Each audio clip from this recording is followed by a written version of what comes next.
say, and I'm not afraid to say, and I'm not afraid to say, and I'm not afraid to say, and I'm not afraid to say, and are not afraid to say it. Welcome, welcome, welcome. You are tuned into Black Westchester Presents, the People Before Politics radio show, every Sunday night, 6 to 8 on InTheMixRadio.com. Black by popular demand. We have your host, Damon K. Jones, in the place to be. Yes, yes, yes. And the lovely, What's happening? And the lovely Lorraine Lopez. Hey. Yes, yes, yes. And I be AJ Woodson. Yo, it's been a crazy week. It's been crazy. This weather was crazy that we just had. This little nor'easter.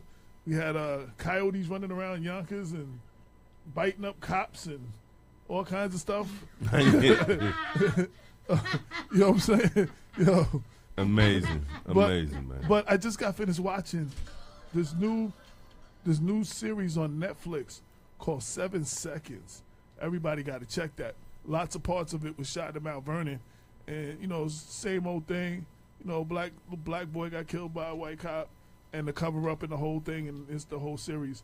Regina King is the kid's mom. It's a good series. Everybody need to check that. I ain't gonna give no spoilers, but everybody need to check that. And for all you Marvel heads out there, Jessica Jones season 2 starts in a couple of days. What else is coming up? March 9th is the anniversary of the death of the Notorious B.I.G. Another year has gone by, and his murder is still unsolved. Damon, what you got going on, man? Hey, listen, man. I'm just happy to be here right today. I mean, we took last Sunday off, man. It feel like I haven't been here in like a month. Really. But, you know, there's a lot of things that was going on, man, that I wanted to talk about. I should have wrote it down because I really can't remember offhand right now. I have a question for you, Damon. Yeah, what's up?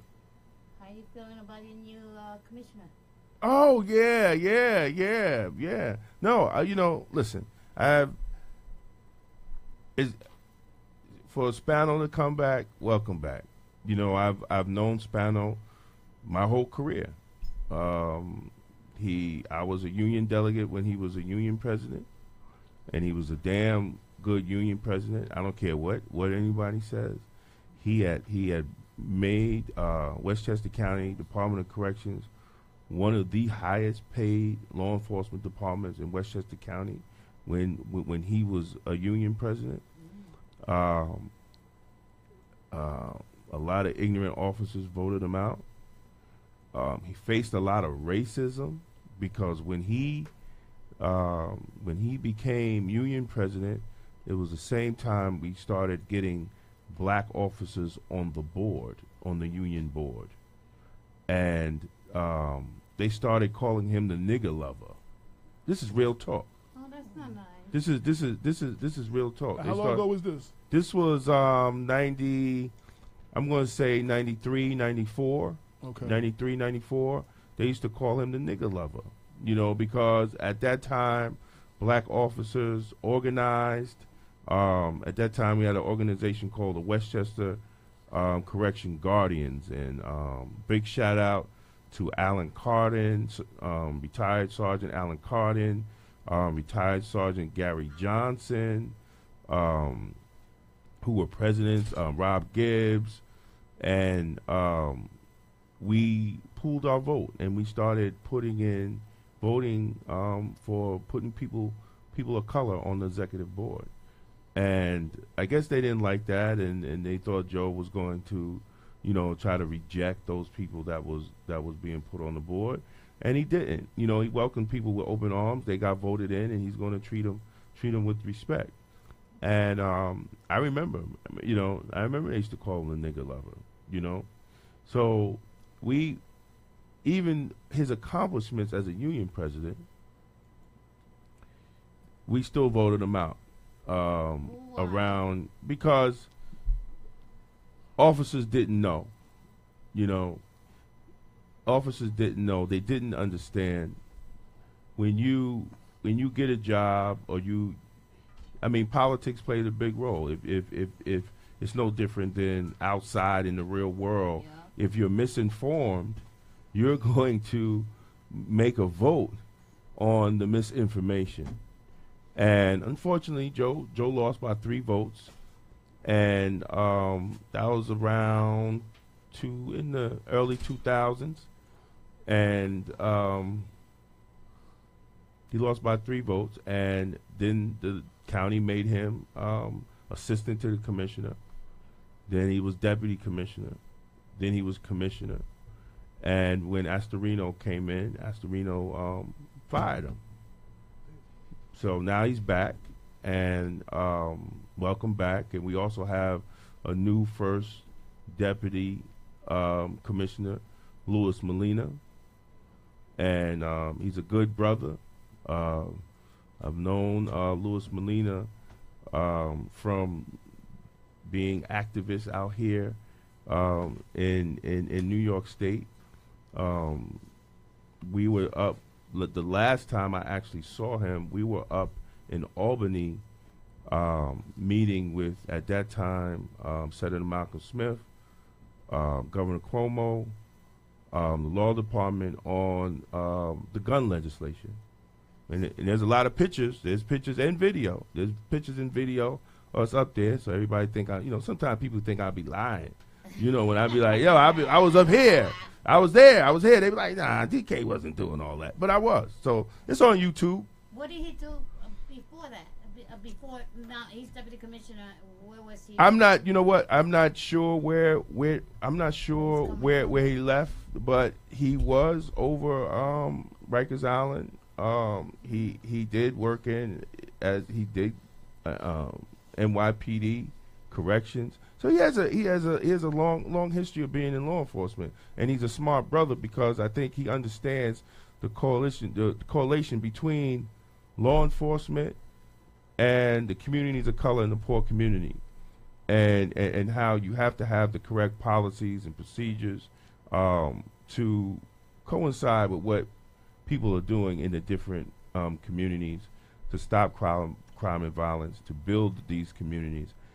Some people don't look at corrections playing a big role, but corrections is supposed to rehabilitate people. So when they come out, they're going to be prepared to be better citizens.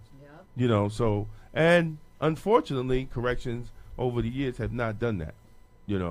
And they have not prepared these young brothers and sisters, and that's why the recidivism rate is always high. Some of them come out in better communities. criminals. Right. They come out better criminals than better citizens, and that's something that needs to be changed. And hopefully, under the Lattimore administration, we'll see some type of change. But I wanted to address something. And it's very. I think we need to have conversations. And why did this suit come up? Hold on a second. What's going on here? Here we go. Here we go. So there's a report that there's a new report that came out, and it basically says there has been no progress for African Americans on home ownership, unemployment, and incarceration in the last 50 years. Wow. So all that shit y'all politicians are talking. Now, where the article come out of? This article was pulled from the Washington Post. Okay. This article was pulled from the Washington Post. So for all y'all fake news fans. And it says is legit. 50 years after the historic Kerner Commission identified white racism as a key cause of pervasive discrimination in employment, education, and housing, there has been no progress in how African Americans fare in comparison to whites when it comes to home ownership, unemployment, and incarceration, according to a report by the Economic Policy Institute. We got a couple of people. Ken Bright said, "Thank you, Damon. alliances must be made between the two. Returning citizens and corrections can have a great impact on the criminal justice system. Shout to all those tuned in: Joy Bailey Horton, Ed Reyes, the Future Society, of course Ken Bright, Maxwell said respect family, Omi Medina said thank you Lori and AJ, my life is beautiful again, no more hungry nights or cold mornings or struggles. That's beautiful. Absolutely. Sean Patterson Howard, Shanice Coleman said, hey guys. Hey. Yasmin Hurston, who has the show, the OP, is it OP Experience? She invited us on her show. We're going to be on her show. She comes on Saturday mornings. Damon and I are going to appear on her show one day in probably towards the end of the month. Max said, love Omi, much love family. Oh, much love to Omi and his family. Who else is tuned in? We have Anthony Old School Mitchell. That's all I see right now. Welcome everybody to the People Before Politics radio show. And Larry Fair and the Future Society is also tuned in. So Lorraine, what have you been up to? We was talking about, it's funny because I was talking to you, I was posting pictures and stories about watching out for the dangerous coyotes and Yonkers and stuff, biting people over at the golf club, the golf course and stuff. And you was posting your friendly pet coyote in your backyard pictures up there in Brewster. We coexist together up there. We have a family of coyote, a family of foxes, a bear, and other kind of wildlife. And the people around the lake are very protective of them. If you complain, they'll get on you, and they're like, you leave them alone. And so lions and tigers and bears. Oh my! Yeah. Wow. But I've been working on my page, Latino Empowerment. So folks, please go to my page, like it, and add some members. I need more members. Talking about pages, I want to give a shout out to my daughter, Paula Sherelle Woodson. She wrote an article. Actually, it was a paper for school in 2011 about female MCs. It's titled I'm an MC and I Have a Voice. And it's a really great piece. And once I read it, I was like, I had to share it. It's Women's Month. You know what I'm saying? I had to share it. So everybody check it out on blackwestchester.com. Piece by my daughter, Paula Sherelle Woodson. I'm an MC and I Have a Voice. Definitely great piece to read. All y'all asking, the March edition of the Women's History Month edition should hit the streets in the next couple of days, starting tomorrow. Looking forward to getting that out everywhere. Thanks to all the advertisers. Thanks to everybody who held it down. Thanks to all the writers, everybody who contributed. I wrote a nice piece on Simmer Brandon. Simmer, read it. Yes, you did. And we had a couple of pieces in there. Lorraine also paid tribute to two Latino women that were influences in her life on there as well. And we had a couple of pieces. Andrea. Yeah, we had Virginia. Yeah, one. If you want to see it now, and you go to blackwestchester.com and go to the newspaper tab, you can see the digital version of the paper now. We got a picture page from the Black Panther opening weekend. You know, all little pictures from people all over Westchester rocking their African gear from the movie theater.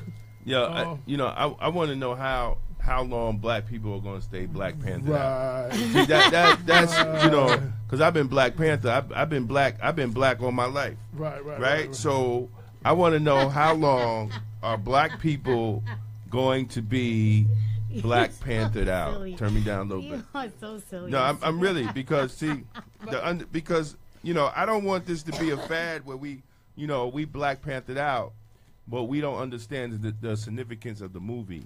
Yeah, because there was a lot of There's a things lot of going messages on. he was given, but one of the key messages that there was a culture that was colonized. Colonized. So now the influence of white people, they didn't have any, right? They had their own culture, they had their own language, they had their own dialect, they had their own style, right? So when are we as black people in America, I mean that's one of the aspects, and that's the only one I'm going to talk about today, because we could talk about it more. The technology was well beyond even anything coming out Stark's factory. You know what I'm maybe saying? this is the beginning, Damon. Really? Of A cartoon? Black Panther been out a long time. Black Wakanda, Panther, right. Wakanda. Black Panther came out like in the 60s or so. Right. Before the 60s. Listen, I knew about Wakanda. It wasn't nothing about, I knew Black Panther kicked at Captain America's butt. ass. When Oh, I was, really? yes, Yes. he wore his ass Captain out. America took his behind to Wakanda. Black Panther told him to leave. He didn't leave, and Black Panther whooped his behind thoroughly. They need to be friends, god darn it. Tore It's him not up. about friends. It was just about you get off my trespassing. get off my Get property. off my property. It was about get off my property. But like I was saying, when are we going to, really internalize the meaning of Black Panther? And when are we going to recognize and internalize the meaning black? Because Maybe this is it. right? Because if a cat, right? If a cat has a litter in the oven, do they call them biscuits? Right? So how can we be African and American? How can we be African and American? Because we're born here, but the way we act, the way we are treated, the way our communities look, we are not part of here. I mean, that's a huge discussion I think we have to have as a community. But that's Puerto Ricans too. yes, absolutely. Well, Puerto Rico does not exist for the rest of the world. Yeah, but whose fault is that? That's Puerto Rican's fault, because I would say, you know what? We don't want you. You understand? We're gonna take our little island. We're gonna develop our own little island, right? We're gonna raise our own vessels. We're gonna sell it to the rest of the world. The hell with you. When we had the National Hispanic Heritage Month, and I interviewed Willie Colon, Yeah. and it was like, and he was telling his story about the activism and all that. Mm-hmm. Yo, it sounded like the stuff me and you talk about every day. Like, you know what I'm saying? Yeah, he Just- said the same exact thing Damon says. Yeah, it sounded like, yo. And it's the truth. And then he talked about how even in the civil rights movement, the two Hispanics and blacks worked a lot closer together, and America has put a division between a division between us, and like us, a division between them amongst themselves. I'm good. Like there is amongst us. So I'm good. You know. Let me look. I don't. shout I out don't, to Andre Wallace, just tuned in. Kevin Bunch. I don't I don't understand how we allow this. We allow this. We allow this ourselves. We allow this ourselves. And I can't remember the book, but I gotta Google it and I'll bring it up later. But there's one book called The Economic Hitman, where it shows how it talks about how United States of America, pimps out these little countries, give them loans that they can't afford, and then say, you know what, since you can't afford a loan, all right, stop growing corn and buy corn from us. That's what the Clintons did from Haiti. They pimped out Haiti. They literally pimped out Haiti, where they had to buy produce from Arkansas, right? Stuff that they could grow in Haiti, right? They got to buy produce from Arkansas. Jamaica is the same. Jamaica is the same way. They import their vegetables. Why are you in Jamaica and you're importing your vegetables? See, this is how France, Britain, America, pimp out these countries like this and these islands. They make you buy stuff that you could grow and you can employ your own people. They make you buy stuff, you know. And I just saw an article now. South Africa is like, yo, we taking all the farmland back. Oh, I saw Right. that. So now, what is Trump going to do when those white South Africans saying, "Hey, we got to come to America. You know, we got to get up out of here." Right? They're taking it back. Maybe he watched the Black Panther. You know, maybe he said, "You know what? I want to be like T'Challa. I don't want no I don't want no white people here." Maybe he said that. We don't know. Yeah. But he's taking the land back. Yes, Right? He's taking land back. But I mean, they're being pimped out just like Americans being pimped out, because how could, 1%, of the population have more wealth, than 90%? We being pimped out all the time. We being pimped out. So, what are we going to do? There's different layers of being pimped, but we still being pimped if 1% has more wealth than 90% of the population. So that's a problem. That's a problem that we need to discuss. But then as black people, we have our own problems that we need to, as people of color, we have our own problems that we have to deal with, and working together is the biggest problem.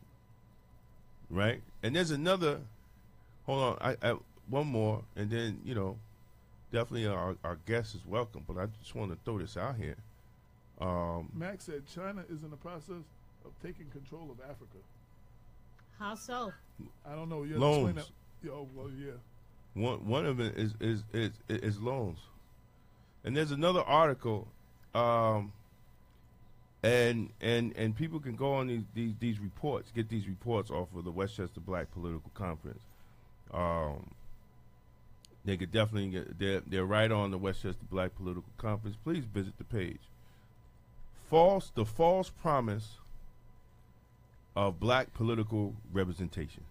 Wow. Great article. Great article. The false promise of black political representation. So if anybody wants to read it, please go to Westchester Black Political Conference, westchesterbpc.org, and check it out, and check out the page. We should be having another meeting sometime in March. That's what I was going to ask you. I was like, yo, what's the update? You had the successful conference. What's next for the Westchester Black Political Conference? We're being incorporated, getting our 501c4, and we're going to start raising money for community awareness. There's a couple of legislation locally that we're looking at on a county level, and on a municipality level, we're looking at some legislation. So we're in the process, and those who, some people that joined at the conference and those who donated for attendance, you will definitely be getting an email very soon on our next meeting, and we could go over what we're doing in the next steps. And there's going to be positions open. Wait a minute, Tasha. Yeah, you could talk about this. Okay. I was going to say, she in the house. Yes. She in the house. Hello, everyone. Yes. Both of y'all could come in. And You might as well come. Hanan. Come in, Hanan. Hello. Welcome Hello, to the hello. show. I come bearing gifts. This is New Rochelle, New York pen All right. for everyone because I was at the State Wow. of the City I used to address. live in New Rochelle, and I never got a pen. Thank you. Yeah, I used to live Thank in you, New Rochelle. Tasha. I used to live in New Rochelle, too. I appreciate that. You're welcome. Oh, Oh. Yeah, that's just in case if there's another visit. I thought you said two other people. yeah, they're on their way. All right, two more. Mhm. Okay, we gotta need another small seat. I'll probably have to move over there. So we're gonna take one of them little stools, put it between the two of y'all, and y'all all gonna share mics. Then we're gonna Okay. put one over there somewhere. And everybody's gonna Yeah. Mhm. So, yeah, Tasha's one of the major organizers of the Westchester Black Political Conference. Yes, she is. You know, she did a hell of a job. Only female, and she has a hard whip on us, man. And we're working hard, and we're working hard, you know, to make things happen.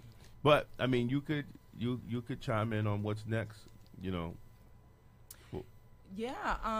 Well, thank you, and I'm very excited. You guys have to just bear with me. I have had a day of campaigning and getting endorsements. Yes, we're going to talk about that too. Okay.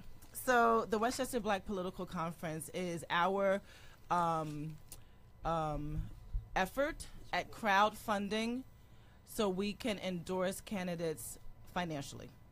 Because it is our experience that when communities donate to candidates, that candidates feel more accountable to those communities. Absolutely. So, yeah. So, you know, we see it in other communities where they make sure there's fundraisers for candidates, and a lot of checks go to the candidates, and those communities have the best services. They're, you know, people who are affiliated with those communities get the contracts. Like, it's all politics is transactional. Let's just, you know, say what it is. So we want to empower lower income communities and mixed income communities, because we certainly have people within the black community of Westchester that are high income, and they probably do donate, but as a collective, we don't.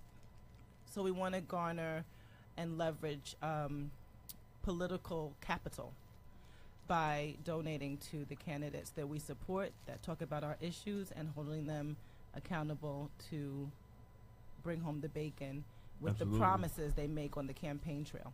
That's right. So we won't have reports that we just posted on the website.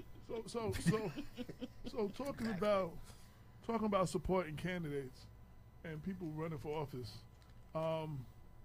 you are running for office. Yes. So we're gonna make you switch hats now. Now you got your campaign hat on now. Yes, yes. So I am running for office, and Hanan Kamal Eldahry, running as well. yes. All right, Yeah. pull the mic up a little. Yeah, pull it. Yeah. Yes. All right. Yeah. Is this Yeah, better? there you go. Okay. Yeah, there you go. So I'm going to defer to Hanan, and then I'll pick back up if that's okay. Absolutely. Awesome. So my name is Hanan, pronounced like Ann, Hanan, and I am running for Village of Pelham Trustee. Okay. Okay. It is officially my second time running for something. I am a district leader. I'm a Democratic Committee district leader. So I took the next step by running for trustee. We had our caucus. I am one of 3 candidates on the ticket right now, the Democratic ticket. So I'm really Running for the same seat? no. There were 3 seats available. Oh, okay. So 2 of them were incumbents. There was 1 spot left. Actually, an incumbent could have been not elected. So there were 3 seats up. 2 of the incumbents got 2 of the seats. I'm the new kid on the block. Oh, that's pretty cool. Yeah. Yeah. So it's also really nice because I'm working with seasoned professionals. They're Democrats, and I hope to have good mentors and you know, incorporate my skills. My background is media and communications. I'm a journalist. Okay. So, yeah, I'm a journalist. I'm a mother. I've lived in Pelham for a number of years. And I'm really, it's exciting to be part of the democratic process. And I've got some news for you. It turns out, as of a week ago, we were excited to learn that we are unopposed. So, Oh, wow. yes. So congratulations Thank already. you. Well, I don't take it for granted. People say anything could happen last minute. You know, last minute you could have a write-in ticket. You know, but statistically, the chances of something like that working are pretty low. So, we are still working hard on our door-knocking campaign and getting to know the residents Good. and letting them know that we're happy to be there. So that's where I'm at right now. Yeah, Well, I don't want to take. I just want to say, once you get in office, All right. and you know, there's some issues or something that need to be discussed about Pelham. Yes. We welcome you to put your journalistic skills and write something for Black Westchester and inform the people what's going on. I appreciate that, and I'll be back. Okay. I can tell you right now, I look forward to coming back. Great, Okay. great. And Tasha, what are you Yes, running sir. for? Okay, so thank you. I'm glad you asked. So I am running for county legislator in District 11, which is part of New Rochelle. It's the southern easternmost part of New Rochelle that borders Pelham and Pelham Manor. So the district includes both the Pelhams and parts of New Rochelle. So Yeah, that's what I'm doing. I hope to be nominated on Wednesday at a mini convention, which is to be decided by our district leaders. And then, if nominated, there's a special election that will be the same day as Shelley Mayer's. And I hope April 24th. Yep, April 24th. And I hope to represent the district. Just a little history: the district's been held by a Republican for 18 years. Really? Yeah. That was Jim Maisano's Yep. seat, right? Okay. Oh, okay. I didn't know he had it that long. Jeez. Yeah. Are you? Okay. Yeah. All right. Yeah, Oh, it's supposed to let me snow Wednesday. Oh, Maybe is that's it? maybe that's a good luck sign. Yeah, I'll take. Listen, I'll take all the help I can get from above.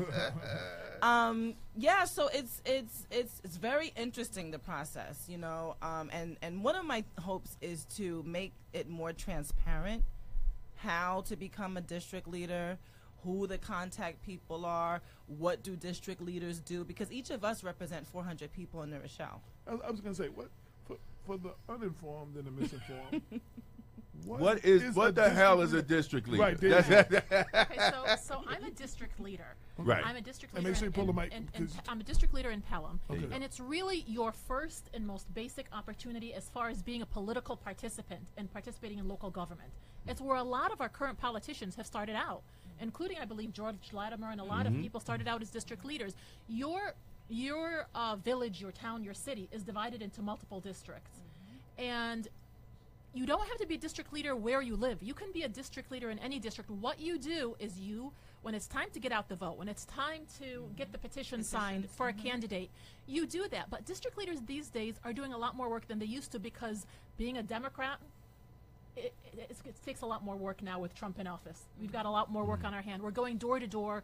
We're getting people together to go distribute literature and get the petition signed and make sure that the names are known. If you're a district leader, you've got a geographical territory. You're in charge of knowing those people and making sure they know when to vote and what the options are, etc. Now, No. how You do know you- how great. when it's not election time, Yes. what does a district leader do?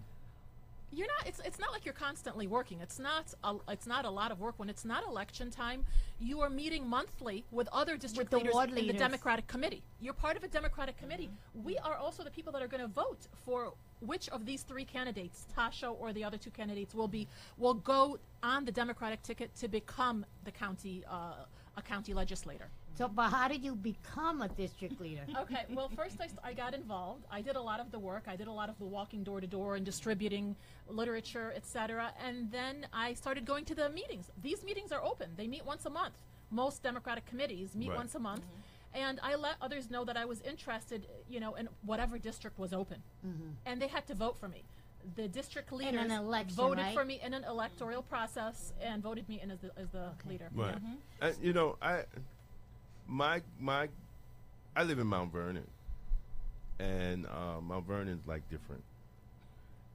And my problem with the process is district leaders not living in their district. I've been living there for 8 years. I haven't seen my district leader. Most people don't know who their district leader Right, is. and then most people don't know who their district leader are, and I think that's a problem in the process of information and being transparent. Not saying, not any personal district leader is anything wrong. I'm talking about the process.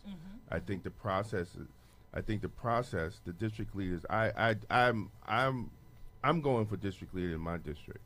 There's a slot that's open. I'm not accepting any other district other than the district in I live, because I have heard complaints from people that they have never seen their district leader, even though there is one, and they know who he is, but they haven't seen him, and he hasn't reached out to them on information, or whatever goes on. So, that's my problem. I think people should run and be district leaders.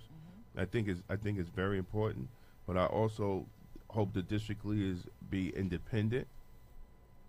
We need independent district leaders, because I've seen people that are district leaders, and if they know someone's a good candidate and there's a primary, I won't sign because the city committee chair will see my signature. What?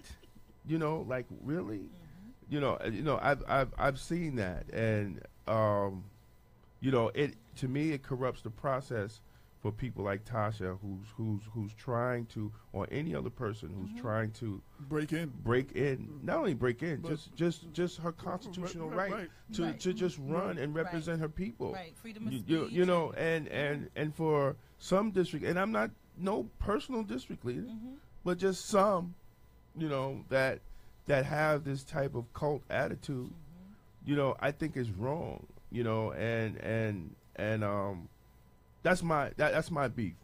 But next Thursday, y'all, whoever's listening in Mount Vernon, I will be at the Democratic headquarters in Mount Vernon, wanting my damn seat because I know there's one slot open, and I wanted where the hell I live. So then the next week I could start handing out pamphlets. So and I have forming a people. Can guests come? Yeah. Yes, I'll be absolutely, there Alright. too. absolutely. So Mount Vernon is not alone in Right. that predicament. Knowing Right. your district leaders aren't doing their job, you don't know who they are. They're not replying to you. I'm Right. part of an organization, a group of women called Progressive Women of Pelham, and we have done an amazing job, basically infiltrating the Democratic Committee and working hand in hand. Some of these I people, love it. I love it. Come on, hit that hand clap. So some of these other district leaders are good people. They Right. just committed to something that they thought took a lot less time and a lot less dedication than it does. Right, This right. takes a lot more time. And some of them step down, but the new responsibilities are not for me. But it's up to you and your progressive group, whether it be Indivisible or PWP, join us at our meetings, Right. to go and change the demographics of your Democratic committee. There you go. That's what I'm talking about. You like that, Yeah, right? I love that. And the PWP is welcome on the People Before Politics show anytime you want to come on, because we're about changing this political process and make it for the people. Absolutely. You know, even though, you know, I have a friend, his name is Reggie Lafayette, right? And he is what?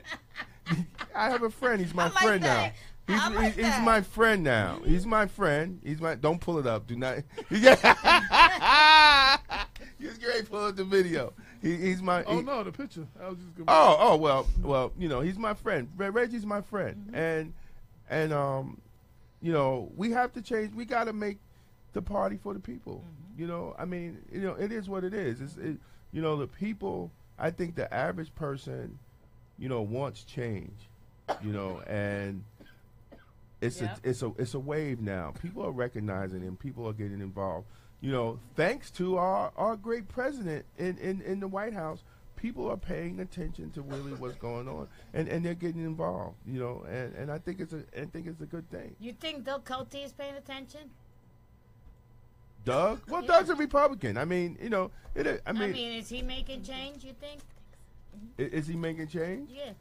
Is he I don't being know. inclusive? Change for what? Is- $1? is he? Doug Cote, is he being Is he? inclusive? Well- How fucking no? Well, no. I was getting ready to say, well, the national. Doug Cote is the chairperson of the Republican Party. Yeah. Westchester County Republican Party. Well, so okay. So to Damon's point about the process being, and my point too, you know, we often agree, the process needs to be more transparent. Absolutely. And I have to give kudos again to Pelham. I'm so glad Yeah. I'm so glad I met them. One of their district leaders, his name is Eldar Shumanova, excuse me. He created a website for the Pelham Democratic Committee. And on the website, it lists all the district leaders and their email addresses. That's cool. That's great.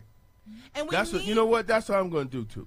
You I'm know gonna what I create a mean? I know website. you will, When you because you become know a how to district leader, utilize yeah. websites and social media. And what the Democratic Committee it could really use is an influx of more perspectives and more skills, because we don't know what's going on because they're not using websites.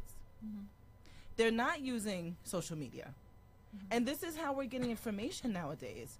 So I really give kudos again to Pelham for being more transparent Oh, and letting yeah. people know how to contact their district leader and which district is represented by what person. But not only that, you know, my friend Reggie Lafayette, right?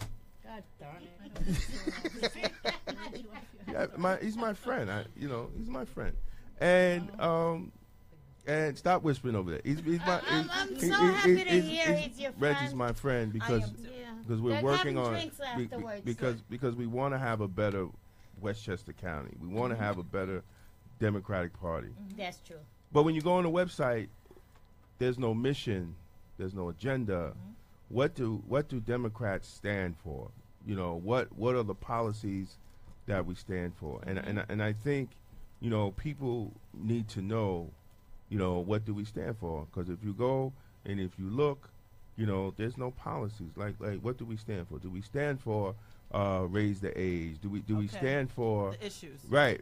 You know, what issues does a county Democrat stand for? You know, and what guide do we hold our Democrats to? And I think, you know, in moving forward, you know, we have to do that. You know, and we have to utilize.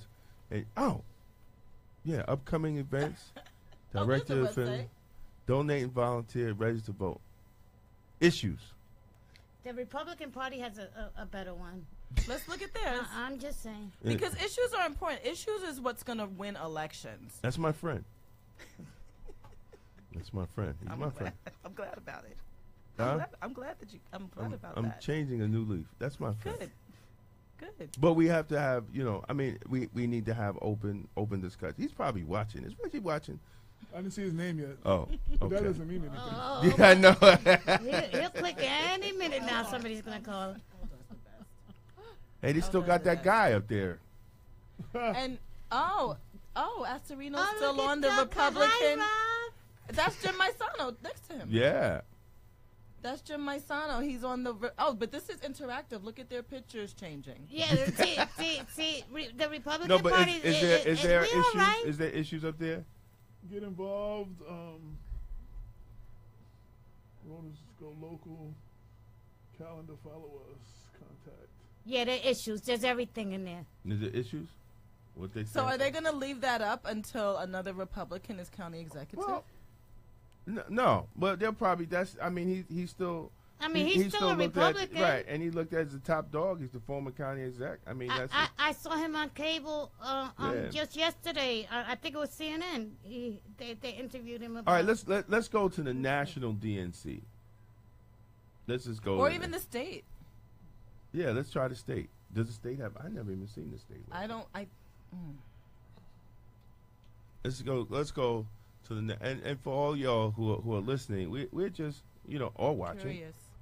We're just examining, because these are the parties that your listeners are mostly involved. I mean, we probably have some independents, but the majority of people. Oh, he got this guy. Cuomo. Oh, Lord, he got this guy. Hi, Governor Cuomo. Hey, Oh, please. like Go- who's the go- party? go home, like Governor who's the Cuomo. state chair? Please, can we have the state chair's picture? Somebody. No, absolutely not. Is there anything? Right? Any issues? No. No, Leadership. it's just the party leadership. Facts. It's not issues. It's facts. Oh, they call it fact education. Yeah, they call it facts. Okay. Well, okay. So we got that. Yeah. Right, and most likely that's probably Cuomo's agenda.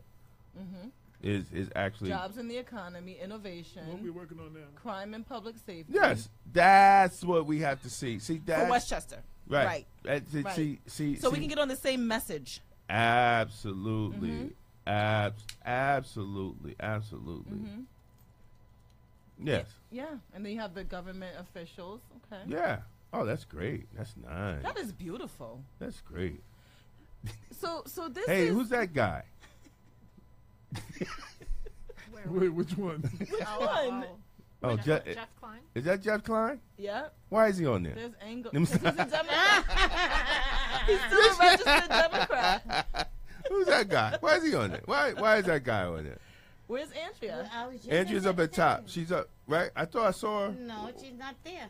No, she got to be there. Scroll has down. to be there. She got to be Maybe there. her district. No, she's That's District federal. 35. That's That's why. federal, maybe statewide. No. No, that is this state. state. But her All right, district- keep going. That Keep was going. federal. There she go. There she This is. is state. These now. are Oh, state okay, leaders. that's The state. other page was federal. Oh, leaders. okay. Federal Okay. office holders, statewide office holders. This is a nice website, New though. York State. It's nice. I like that they have the Leadership. pictures. Oh, yeah, that's real nice. This is really nice because when I tried to find information on the voting records for our board of legislators, it doesn't exist. Well, Yeah, I mean, you have to be really on the inside. is there's not, it's not up there? I couldn't find anything on voting Usually records. you probably have to foil that. You probably have to foil that. And probably But on find the them in a state, Republican You can page. find. I'm the only Republican here, Darian. I'm fighting for us.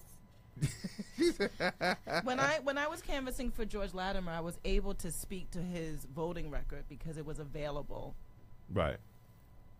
It was what, online? Mm-hmm. On his site. No, I think it was on This is the more like a national- state site So the only way to get it is to foil it? for Westchester. So Yeah, well, far, yeah. If so it's not far, I would believe it's on the website. We just don't know where it's at. that's possible. What website? That's quite The possible. the Westchester County Gov website. I would believe. I would believe it's on the Are you website. able to find any of this information? I don't. Voting I records just. I just think we don't know where it's at. voting records for for legislators. Because I mean, Ken There Jenkins are told me one multiple time sites. that You can look the it up. There are meetings multiple were sites. actually They're not all- videotaped they're not- and up on the website. I didn't even know that. What I was like- what meeting? All meetings, all the meetings are videotaped. For the county. Yeah, Yeah. The county legislature, and you Yeah. could go on and pull down the video. Yeah. I didn't Okay. know that till he told me that. Yeah, because It's the same unless thing. That's someone how we get all the, tells you, County legislator meeting. Right.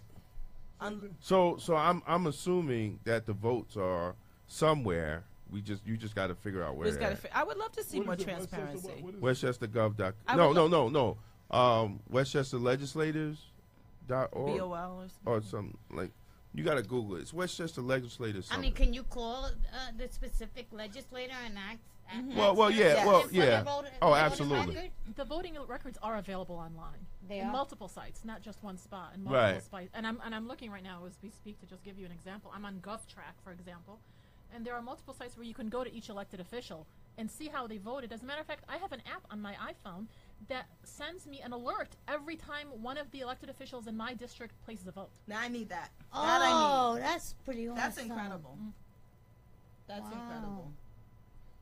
That's why you're going to be a trustee. That's Yeah, yeah. right. Mm-hmm. You got to know all those sites. Absolutely. And you have to share that information with us so we can. Yeah, I Yeah. absolutely will. I absolutely will. That's Some- fantastic. Yeah, someone showed me a site. I can't think of the name where you can pull up anybody that worked in civil service, their salaries and Yeah, retirement. I remember that site. Oh, yeah, that they have, I've yeah. seen that site. Anybody. Yeah, If you worked in civil service and Yeah. you got a pension, your information is up there. right, because it's public record. Yeah. Mm-hmm. Yeah.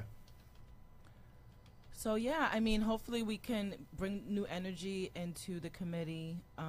We have a few vacancies in our district. As a matter of fact, people are recruiting district leaders every day now that this election is pending. Now, Tasha, who else is running for? Who else is running for that seat? So there are two other candidates. One is named Randy Sellier. He's a former mayor, for 2 years from Pelham Manor. And the other candidate is Terry Clements. She's a district leader from New Rochelle.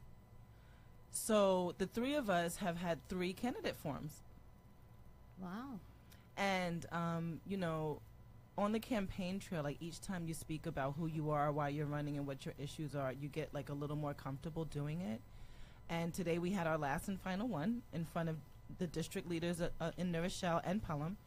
And Wednesday's the vote. And my method is personal contact. Mm-hmm. I do well with engagement. So the more people I can engage with, the better chances I have of getting their support. So you've been doing a lot of door-to-door. Phone to phone. Okay. But I might do some door to doors tomorrow and Tuesday because it's excitement. It's exciting. How's it looking for But you? it's a different type of. You can't really go door to door because it's only district leaders that are voting for you. That's again goes back to the importance of being Okay. a district leader and having more of a part in these early on choices that determine the final election. So there is some targeting for you to do. I've been targeting. Have I been targeting? I have been targeting. Lots of targeting. And what has been the response so far? Really a lot of good responses. You know, I have to say, to be a newer person in this process, as the inside of this process, my outside of this process really has helped me. So on every candidate forum, the other candidates would talk about something, or Senator Andrew Stewart Cousins would talk about the IDC. And then people will say, well, can you tell us about the other senators? And she would say, no, I cannot. And then I would get up behind her and tell them who I am, and then say, I can talk about it because I've been part of a campaign that's no IDC since October.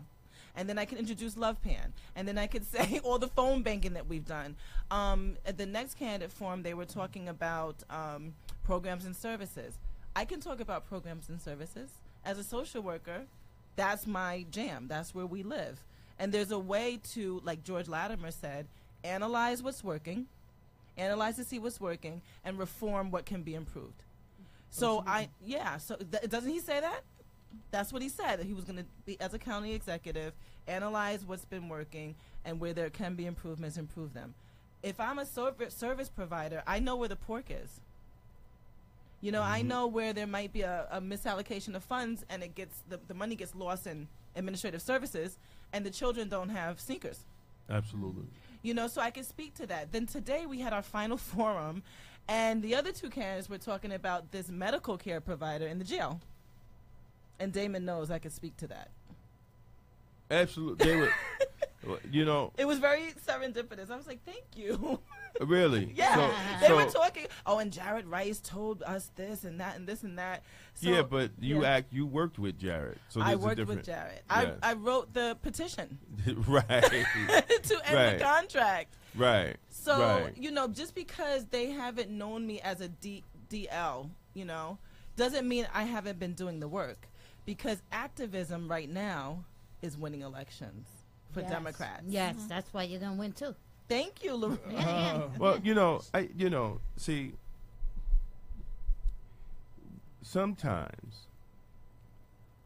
the party props up people because of their personal relationships and not because they work that they have done in the community. Party props up people because they can control them. I was going to say because of their loyalty. Right, and there's a certain amount of loyalty, you know. So then when they vote, I got your vote, your vote, your vote. That and I bow.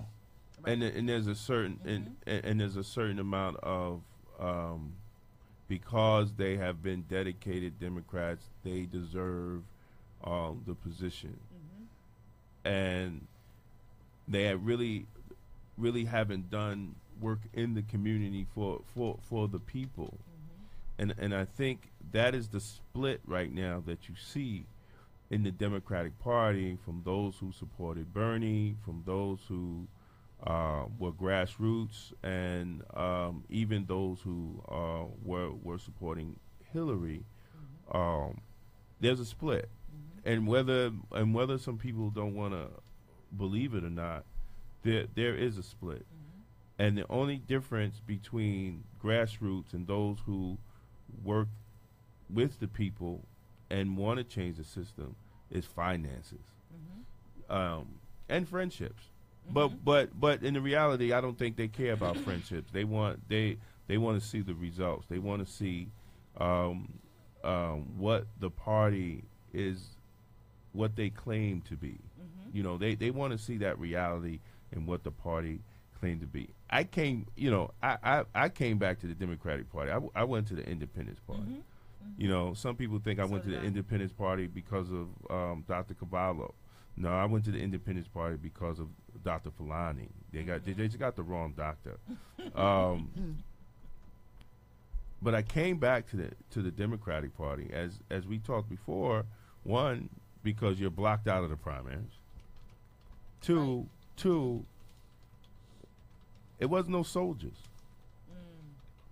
You know, it wasn't. I mean, when you see what's going on in Mount Vernon, when a garbage man can come in and punk the whole party, right? And nobody actually steps up as men, and say, listen, this is not going to happen in our city. Then there's something missing.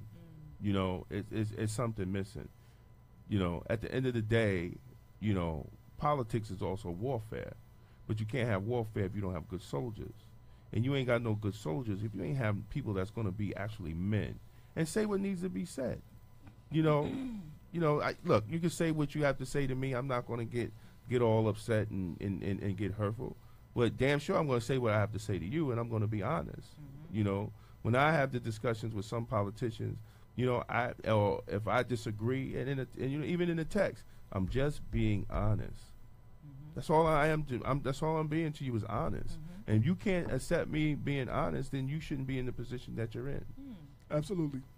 You know, and and at the end of the day, I'm a man. God damn it, I'm going to stand up and I'm going to be a man, and I'm going to confront you as a man, and I'm going to tell you the truth. And if you can't accept that, then you shouldn't be in the position that you're in. Absolutely. But we need to start having those truthful conversations in order to change our condition and in our communities. Yes. I mean, if we don't do that, then what's the point? You know, you don't do that, then what's the point? I don't care how many black people are in these positions and my community still looks like shit. It doesn't mean anything to me. It really does, and it doesn't mean anything to my granddaughter. It doesn't mean anything to these little kids out here, to these, you know, I mean, when are we going to talk about homelessness in Westchester County? Like that's something that doesn't exist in Westchester when we know it is a problem. And it's one of the wealthiest counties in the Absolutely. country. Yes. Absolutely. It's inexcusable. Right, absolutely. And we're scared to talk about it. Top 5, I think. Yeah, and we're scared to talk about it. See, that shows the cowardness in our leadership, no matter what color they are. You know, stop being cowards. You know, and we need to, you know, let's men be men and women be women, and let's change our community. But if you want to be cowards about it, you got to get called out. But you're still my friend. I have a comment to make about you said you used to be an independent. Yes. You changed for the purpose of voting in the primaries. Right. And I think that's something a lot of people really need to understand. The primaries are often the decision makers. That election is the decision. Sure. So it is crucial, and it's sad that you can't be an independent party member and vote in the primaries. It shouldn't be that way. That's something that should be rewritten for sure. But they will never do it. Open primaries. But they will never have open primaries. See, and that was the main reason why the working class and unions got duped on this no con-con. Right. Because of the fact it wasn't about the pension, because your pension will always be protected because it's protected by the United States Constitution, because it is a contract. They were worried about actually changing those type of laws as open primaries and changing the campaign finance rules, right? Same day registration. That's what you know. I always say, when a Democrat and Republican agree on something, be wary about it. That's right. I always say that. It's true. I always say that because it's not. They're not agreeing for it to be actually, especially something like that, and they're not agreeing for it to help the people. They're agreeing for it to keep those two parties in place. That's right. A lot of times, you know, like for me as a progressive, a lot of progressive values really could save the taxpayer money. Absolutely. You know, if we were able to get the minimum wage raised to $15, that's a more livable wage. That's less people on public assistance. But the reasons that we can't do it is a lot of rhetoric in ideology. So what Astorino did with this no raising of taxes and keeping the tax levy, he created like an atmosphere of fear around talking about homelessness, talking about affordable housing. He also was against affordable housing. And he said that this is what the constituencies in certain areas wanted. Affordable housing doesn't look like a handout to people who are not working. In Westchester County, you have two incomes that can't afford to live in certain places in Westchester County. Working affordable housing. Working people with the student loan debt, that's equivalent to rent. Absolutely. So sometimes your rent is $1,500 and your student loan is $1,000. Absolutely. But and a lot of the affordable housing, if you look closely at it, it's not really affordable That's housing. what I was That's saying. what I'm saying. Right. That's what I'm saying. Yeah. It's not affordable. So we say, you know, we need affordable housing because what we have right now is not affordable. And then the dog whistle is that we want we want more taxes from you. Well, I also want to say that whole zero budget thing was bullshit, because if the cost of living goes up every year and you don't increase the budget and you keep it to a zero budget, that means you then have to cut stuff Right. for it to continue to be a zero budget. But isn't there And a places like 2% Mount Vernon cap? And places It's like a Mount 2%. Vernon, I think it's a Yeah, 2% there's cap. 2% right, cap, I believe. right, Yeah. and places like Mount Vernon get hurt because them cuts come from places like Mount Vernon, Yonkers, the probation office, all Right. the services, and Yeah. and the health center, Right. all these services. Oh, my goodness. You know what Well- I'm saying? That's but your taxes didn't go up though. Well, oh no, see, You know what right, I'm saying? and we have allowed no taxes is a dog whistle. I mean, I don't care. It is. But the sad thing about it, Democrats have fell into that same dog whistle, saying no taxes, no taxes, no taxes. And what's crazy, I've been in corrections for 28 years. Still work. Got to go to work tonight. And I've seen civil service workers saying, I don't want my taxes raised. So I said, well, how the hell are you going to get a raise? Right? If you're going to talk about, I don't want my Yeah. county taxes raised, right? But then you get mad when you get a 1% raise. You can't have it both ways. You can't have your taxes to remain the same, and then you can't send your union in there and say, I want 3%. It's not. It doesn't work that way. And remember, that was what was Astorino did Thank for you. year after year and put the county in tremendous Thank debt. you. And that's in what a I'm big saying. hole. With the In a whole big zip, hole. yeah. Thank you. It was a what do they call it when it wasn't true. Like when it was a bill of Sold us a bill of sale. sold us a bill of nothingness, really. It's surrounded in rhetoric. I am starting to think of affordable housing more like rent stabilization. Why don't we just talk about that? Mayor Right. Noam Branson wants to put up 6 new developments. How about a certain percentage is rent stabilized? It works. It works. And the other thing I want to say about taxation, the senior services in Westchester County have a good partnership with private funding. So it's not fully on taxpayer dollars that they receive their funding. It's a private and public partnership.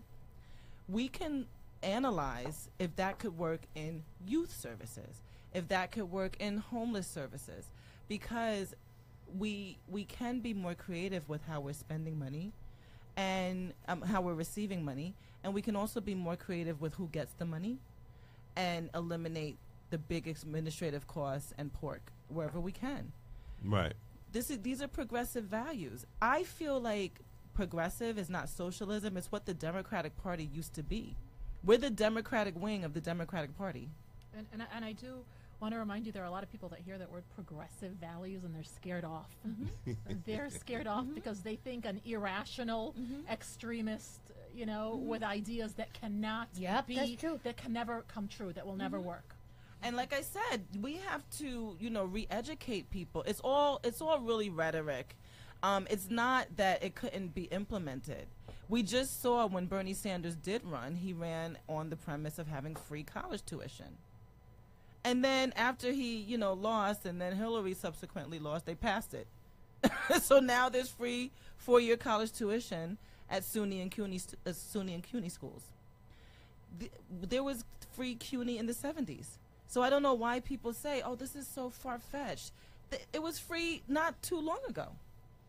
So a lot of these policy implementations can be implemented, but the counter rhetoric is that it's pie in the sky. Absolutely. And it's just not true. It's that sometimes we are more concerned with our corporate partners than the people who elect us. Got a lot of listeners in here.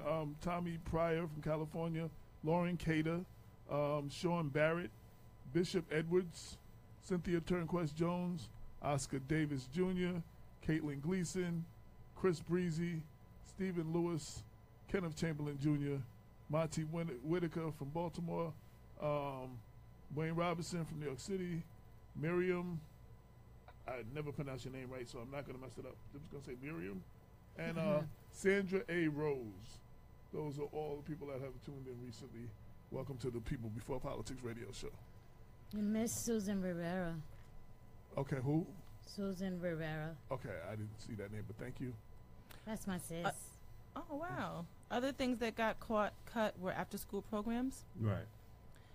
Which- Everything. Yeah, everything. All the services. If you're a person of color and Child poor, care. everything, Child care. everything got cut. As you know, I don't know if I can say it, but I'm on one of the subcommittees of the transition team, And sitting in the meeting where all the committees came together, the county is in shambles. It's literally, I could say this, it's literally in shambles. From Parks and Recreation to the Law Department to Department of Correction to everything. It's in shambles. It's really in shambles. And the Lattimore administration, they have a lot of work to do. You know, they have a lot of work to do in bringing this county and to make it function just normally. You know, just normally. And people have been fooled with this no tax stuff. You know, and it's very sad that we got to this point where yes, taxes are high, without a doubt. Taxes are high, but you know, services, there's no services. You know, you can't get mad because you got 4 potholes in front of your house, you know, and then you want your taxes low. It just doesn't work that way. You know, it just doesn't work that way. Let me ask you a question. Like, a lot of people were excited with George Latimer becoming the new county executive. And like on the national level, when everybody was excited about Barack Obama becoming president, they expected him to walk in with a magic wand and just fix everything that was like immediately. You know what I'm saying? How long do you think, I don't know if you can really answer that question, but how long do you think it's going to take for the Latimer administration to clean up this mess? I mean, for it to be a reasonable, you actually see something. Second term. I mean, look, the first 4 years is just going to be trying to analyze, you know, what the fuck Astorino did. Excuse my French. You know, I mean, just trying to analyze it. You know, I mean, no different than Barack Obama. You know, the first term was like, yo, let's see. We have to see. Hey, Dr. Bob. We have to see. We have to see. Or the administration has to see what is actually going on. The books got to be open. You have to look, and the administration have to be open to those people that are boots on the ground. You know, look, I'm straight up. I'm in corrections. I'm telling it. I'm telling everything. I'm running and telling. You understand? Because I want my department to be the department that it should be. So I have no problem calling the 8th or 9th floor and telling. And I do now. I complain now. I'm always at the legislative meeting complaining because you're supposed to complain. That's the democratic process. That's the democratic process. Right. That's the democratic process. It's to agitate, agitate. Right. Yeah, sitting down, getting along to get along, or whatever that is. We can't I don't go do that. along Doesn't to change get shit. along. We have to have real Go discussions. along to get along. Go Yeah, along so- to get along. We have to have real discussions. Sometimes we'll disagree. It doesn't mean that we're not friends, but let's have, you know, some stand-up people that Hold say, them accountable. yeah, that say, listen, I'm responsible to the people who elected me. Yes, you are my friend, and I'm responsible to the people who elected me. And what we need is blah, blah, blah, blah, blah. And let's have the discussion, because someone from another area might say, but we need blah, blah, blah, blah, blah. And there's only but so much money on the budget. So how do we figure this out? Well, let's figure it out. Right.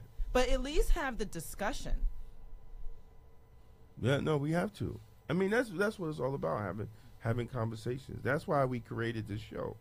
You know, one of the reasons we created the show is to have the conversation, to bring different people in from throughout the community and different communities in Westchester, and have these type of conversations. Or we just sit here by ourselves and we have the conversation. Me, Bob, AJ, and Lorraine. I really don't care. But we're going to have the conversation, and we're going to talk about the issues, because the issues need to be talked about. You know, and we welcome any politician to come on. Everybody's welcome. The door is so open. You don't even understand. Republican, Democrat, Independent. You know, what did they say at the end of church? Doors are always open. No. The doors of the church are always Yeah, open. the doors of the church are always open. open. Come down and give me your sins. Give me a sin. Because, you know, I mean, we have to have, you know, and I thank everybody, and I think it's for all of us, we thank everybody that's listening. Absolutely. And we thank those politicians that come on. And, you know, we question those politicians that listen to certain people and don't come on the show. And the leadership that tells them not Right, to. and those, you know, and those that tell them not to. But at the end of the day, it's all about having conversation. How do we make our communities better, and how do we change things for the better? I mean, that's what it's all about. One of our listeners, the question I was asking you about how much time, he said you have to assess, plan, and then attack the situation. Right, and it takes your first It takes turn. time. You know, I mean, you don't really get a hang on what happened. Remember, Astorino was in for 8 years, right? He twisted and he lied and he moved money from here to there and did this and did that and bribed people and did all type of stuff, right? For 8 years. So he's not going to be able to really find where the bodies are buried till after the first term, right? And maybe, you know, there are some nice Republicans that might say, yo, that body is over there. I know you're looking for it. It's over there. And then he could dig up the body and he could do something. You know, but we will get a bigger understanding on the latter administration and what that goes on after the first term. And the reason I really asked that question, again, a lot of people listening, a lot of people that don't understand, you go on this high wave, what is it, the blue wave, and you know the Democrats finally took over the top seat now, and you expect miracles, and because things are the way they are, everybody who expects something is not all, like if you expect something in your department, you expect something, they just ain't money to take care of everybody. You understand? So there's gonna be somebody who's gonna be like, he ain't did shit for us. You know what I'm saying? So it's you know, you gotta get involved. I just expected some people to get fired. Did they? Well, Shout out to Charles Stern, who just tuned in, and Hey, Charles. Maria Carabello. That's pronouncing it? Carabello. Okay. Hey, Maria. Well, I Hey. know that the Human Rights Commission, they just turned around their membership. 11 positions were Good. vacated and filled with new fresh people. And I appreciate the transparency that County Executive Latimer is giving on social media, at least. And I appreciate the other elected officials. Like I see Lyndon Johnson posts a lot about what's going. Lyndon Johnson. One of my favorite presidents, by the way.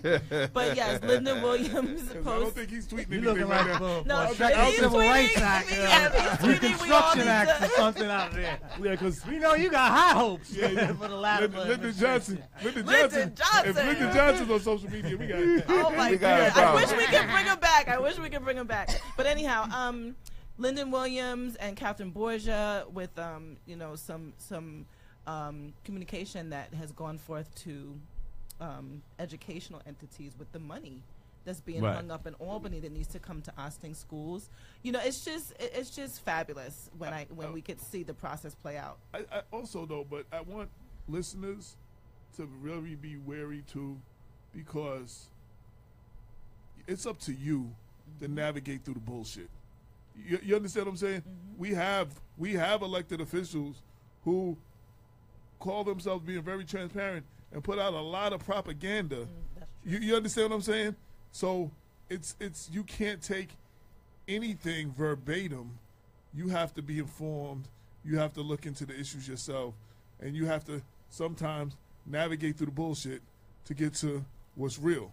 You know what I'm saying? So and this is not a knock on any of the people that you Right. just named. No, I understand. But even those people that you did name, Right.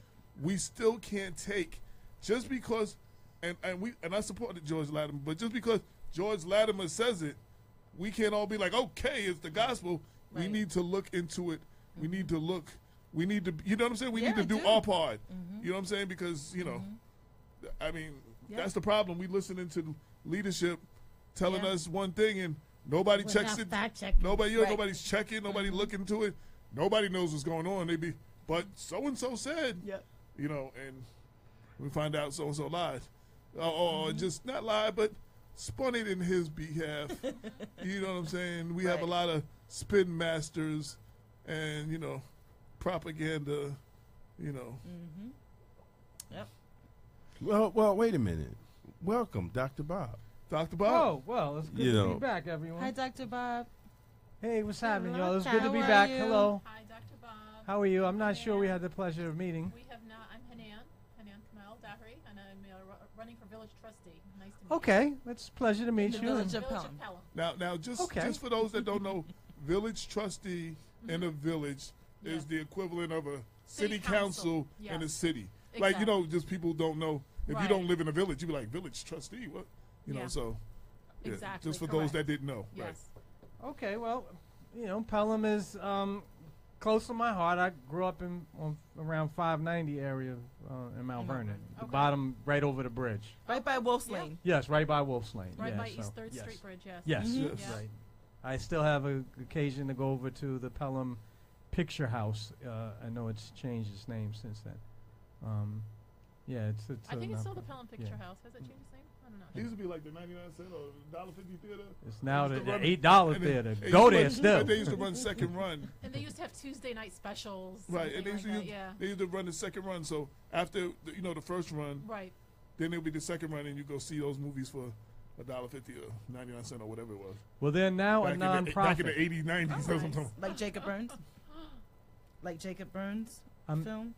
Perhaps, yes, and they their mission extends well beyond, of course, just showing films to a broader arts education. They've even had a couple of very prominent filmmakers and directors to discuss their films. So they have a really interesting program. That's just to say, again, I'm glad to see progressive movement across the entirety of Westchester County, and so I think I should wish you well.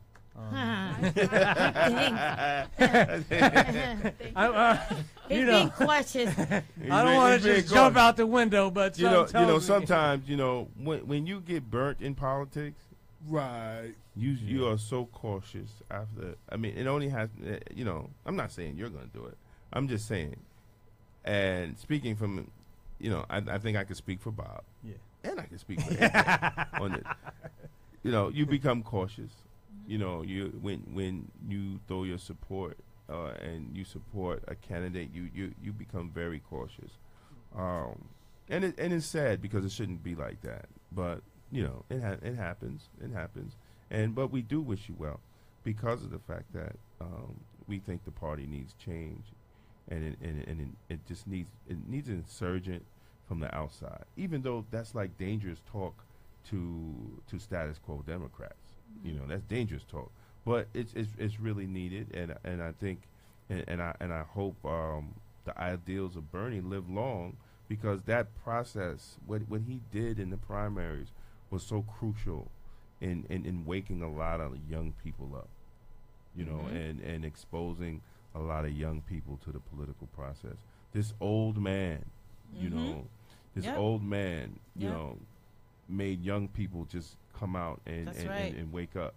And as a former independent, something that I realized, that a lot of young people, they're not part of the party. A lot of young people are independents. They do not believe in this process, in this two-party system, Right. and how it's designed. And that says a lot. That definitely Yeah, says that's a lot true. when you go out there and you see all these young millennials that are independent. Either they're in the Independence Party, or they just, I'm not. Or I don't working wanna- families. Right. Or they just No, or just independent. independent. They just don't want to They're be not part in of any anything. Yeah. Oh, so they're not My even kids. registered. No, they're No, they're registered, but registered they're independent. no party There's an affiliated. independent Oh. party, and then there's An independent. independence. You're Got it. independent of any party. Okay. Right, Yeah, right. yeah. You're not in any party, Okay. because you don't even want to be, you don't even want to be a part of anything. My son. Yeah. Yeah, so I mean, we have to continue. I mean, we really have to continue to try to get people involved. And if we can't change the laws, to get open primaries in New York State, then we gotta jump in one of these parties and and kick the walls down. I'm going to first say thank you for your well wishes, and thank you for your kind of Yes, well yes, wishes. no. And I totally agree. I think it all starts here, and it all starts with us realizing we're not only responsible for getting our own vote out, but we're responsible for grabbing a whole bunch of people, our neighbors, our family members, et cetera, and getting them to vote and convincing them of the importance of the vote in the primary elections. You know, I keep going back to that, but it's so crucial. It's so crucial. And educating, Yes. you like those who know have to share with those who don't. Like, you know, I speak specifically for Mount Vernon, but for everywhere. For too long, and I said this to Ernie Davis when he was in office, I was like, yo, it's almost like y'all benefit and count on the misinformed and the uninformed. You understand what I'm saying? Right. To stay in power. You understand what I'm saying? Because once that group is informed, you know what I'm saying? That they might not be feeling you. You know what I'm saying? So it's just like Right, it's a risk. There's no better example than taking advantage of the misinformed than the Independent Democratic Committee, the IDC. I don't know how much you go into that on the radio show, but there's no better example. Oh, than let's. Yeah. You know Oh, what? Lord, we got. you're really starting to we- endear we- yourself. we- We know you're on our team. See, that's right down, Bob. See, but let's talk about that. We have 30 minutes left. Let's really have a conversation about the IGC. You know, I mean, you know. The IDC is a scam. The IDC pretends to be Democrats. They lobby with the Republicans. They pretend to be pro women's reproductive health, pro immigration rights, etc. But pro criminal justice reform. But it just doesn't happen because they ensure that the Republican Party stays the majority, and none of these incredible bills get to be voted on. Nothing Absolutely. progressive will be Nothing passed progressive. as it is written. So they say one thing and they vote otherwise, or they make sure that the right people are in power, so the vote doesn't even That's happen. right. It's That's very right. sneaky, very deceptive. Oh, And what do they get Andrea out of it? also told us. they get. You tell them what they get. and Lulus. then here we go. One of the things they get is Lulus. They get all these benefits, extra money to distribute towards their community members. There are a lot of community members that say, you know what, the IDC brings There they home are. brings home the bacon. yeah. They, There they are right there. yeah, they gave us That's only 100,000 6 towards of them. this. There's 8 of them right now, by the way. There the there's- other two are. Yeah, they give us money towards this, so they not only get money from the Republicans to distribute among their constituents and look better, they also get something called Lulus, which is they get appointed on these committees. Some of these committees, there's no real work to be done on the committees, and it comes with excess salaries. Right. So they get a lot of benefit. These are people running for office for and not we, not serving us. Absolutely. As our, they work for us. Absolutely. We voted for them. And I'm going to say officially, Blacks in Law Enforcement of America, which I am the New York State representative, we will endorse every Democratic opponent that runs against any IDC member. They have our automatically endorsement. And what's Well- the name said that when he was here? Andy from the Working Family. Right. He said they're going after Right. one of those seats. I So- can't help but mention Alessandra Biaggi, who's supposed to be here today and might still make it. She's primary in all Klein. right. Yeah. Okay, well, she has our Primary and endorsement. who? Klein. She has our endorsement. She's from Pelham, Okay. Okay. and part of Senator Klein's district is in Pelham. It's very gerrymandered. Oh, I it's wish a she was here very so she could- gerrymandered district. Then we got to reschedule her because she needs to sit down and we really need to have a real conversation about what's going on and even the accusations that's going on. Yeah. And the conflict of interest and even investigating these accusations, from other IDC members. I think that it has to be talked about. So if she can't make it tonight, but wait a minute, we They're have also keeping Andrea Stewart Cousins, which Right. is our other senator that's right. in Westchester, from power. She is the rightful majority leader of the Senate. And the because first woman historically to She do so. should Right. be. She should be. But because the IDC senators with leadership of Jeff Klein, they have usurped her authority. So those 8 are not giving her the majority. Right. And they're saying so the deal that is made if they come back to the Democrats and vote democratically is that they will share They will leadership. Co-chair. Yeah. Co-chair, which is Which bullshit. is really not fair. But they both agreed to it. But though. y'all guys are running for office. I can say it. That's bullshit, right? That's really is very disrespectful. I think it's very disrespectful to Senator Cousins. I think it was done purposely. This whole IDC thing to take the power away from her, and I also really hope that a lot of the women organizations that are pushing at Trump and that are in New York get behind in knocking the IDC out. You know, I mean, let's not get distracted with DC. You know, sometimes we gotta focus on local politics, right? That's what I was taught. Think globally, act locally. Right. And I think these same women's organizations that having all these people in these marches down in Manhattan, you know, you have an issue right now where you have Andrea Stewart Cousin is being totally disrespected. Yes. But not just the IDC by Cuomo, because he could end that he could end it in a meeting, right? He could end it in a meeting, but he wants it to continue because it keeps him in power. It keeps it with his own agenda. But I haven't heard and haven't seen, you know, and it's sad because when all that broke down and they had that press conference, I felt bad for Andrea because why did she have to go to Harlem and have a press conference? You know, she should have had a press conference in her district, right? Where even though she represents all of the Senate, you know, but she's voted on here, and you know, and I didn't see the Democratic chair, you know, the Westchester County Democratic chair, you know, at the press conference, you know, standing by her side. I really have a problem with that. I haven't heard him say anything or issue a statement or anything. Everyone is mum's the word. They're waiting to see what happens, you know. And this is again where activism kind of can meet up with government officials if more activists are elected into office, because we are not insiders. You know, we are people that are from the community that are very experienced in policy and how services are delivered and policy implementation. We pay taxes, so we have something to say about budgeting and the tax code. However, it is a process. It is a process to get inside and to infiltrate and bring more activism and real-time representation to office. I agree with you, but I also like to say I'd like to see activists who come in and continue to stay what they were and not get co-opted.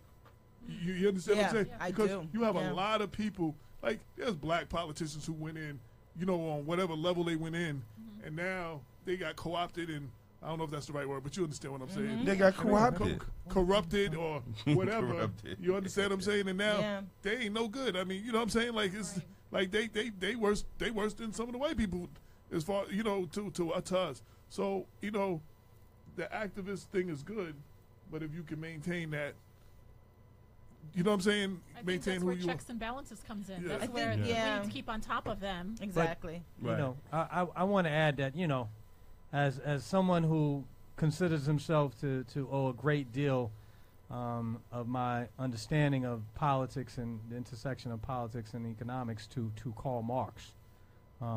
Marx is like so many social scientists who emphasize the structure of the system as the main culprit in many of the problems that we confront, and we're not really going to be able to solve these the issue of what is the proper role of the activist until we realize that in some respects an activist who enters into office is constrained by the same practical realities as is the co-opted person, so that, you know, if you want to get something done within the current framework, you will have to necessarily make compromises that will be at odds with your principles. And the only way that we're going to change this is if we have bring about systemic change, so that perhaps if we have a more open, adopt an open primary system, or if we go to a system of voter registration,